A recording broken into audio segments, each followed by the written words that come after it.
We're rapidly approaching the end of 1991, and somehow the Famicom is still getting new franchises.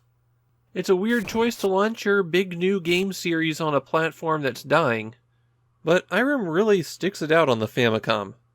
Okay, Daiku no Gensan is not a totally new franchise. It was actually an arcade game first, and Irem had just released it in 1990, so it was relatively new. The Famicom version was the first home port of Daiku no Gensan, and unsurprisingly, going from the arcade to the Famicom meant a lot of compromises, though perhaps not as many as you'd expect. The plot of the game is that an evil construction company has come along and demolished Gen's house, and since the title means Gen the Carpenter, he picks up a big hammer and goes to sort things out. One of the first things you're going to notice when going from the arcade to the Famicom version is that now Gen can take multiple hits.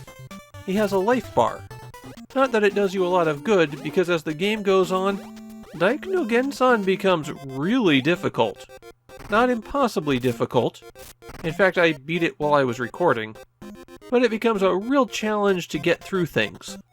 A jumps and B swings your hammer, and there's actually quite a few moves you can do with it. Holding down and pressing B will slam your hammer into the ground, and that will shake the screen, possibly stunning enemies. Also, if you hold down, you put your hammer out in front of you, and that can deflect some enemies and shots. Holding up will raise the hammer above your head, and hitting B like that will do a little jab.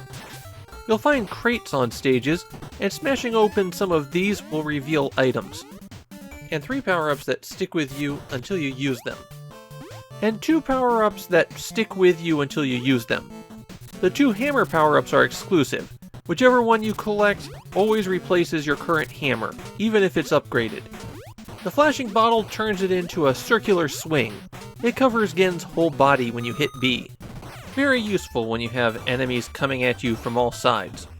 Though the timing for anything that isn't directly in front of you might feel a little bit funny.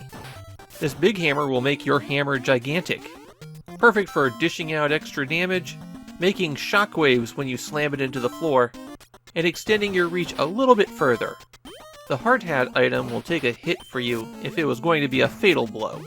So it's basically extending your life bar by 1 point. The genes make Gen jump higher. I only found those in one spot in the game. Then there are the usable items. The clock gives you a little bit more time on your clock. The amulet kills all enemies on the screen. And the soda heals 1 point of life. You activate these abilities by pressing select, and you can only have one of these usable items at a time. Gen always starts a stage with 3 health out of a maximum of 4, and power-ups do not carry between stages, except there are bonus stages between the levels where you can earn power-ups. On these bonus stages, Gen's girlfriend has been kidnapped, and you basically have to hit whatever pops out. What reward you get is determined by how many you hit. There are 5 stages in Daiku no Gensan, and that can make the game pretty short, but after you beat the final boss, a second loop of the game begins where enemies have twice as much health. There will be plenty of enemies that you can take out with just 1 hit, but most of the regular enemies require 2. Complete a second loop of the game and you get a proper ending. I found the jumping controls in Daiku no Gensan to be a little bit awkward. It's hard to do very small jumps, and there are several points in the game where you're required to do them. You do have a bit of air control, but a lot less when you're moving when you jump. An enemy knockback can be pretty severe. I found the level and enemy design to be pretty decent here, though maybe not so much on the final 2 stages, where you're basically going up a building and hitting a bunch of people. Before that, you have things like this ship where enemies on boats below are firing mortars at you, and you want to make them hit themselves with their own shots. Or you have this boss fight where you're beating on a car with your hammer. The visual design in Daiku no Gensan is one of the stronger points of the game. As a franchise, Daiku no Gensan is a little bit weird. The next game is on the Game Boy, and then after that we have a second Famicom game. One of the very last platformers on the Famicom. And while Gensan has its fans, a lot more in Japan than overseas, as a game series it never really managed to take off. Maybe it's because Irem kept releasing the games at transitional times for their platforms.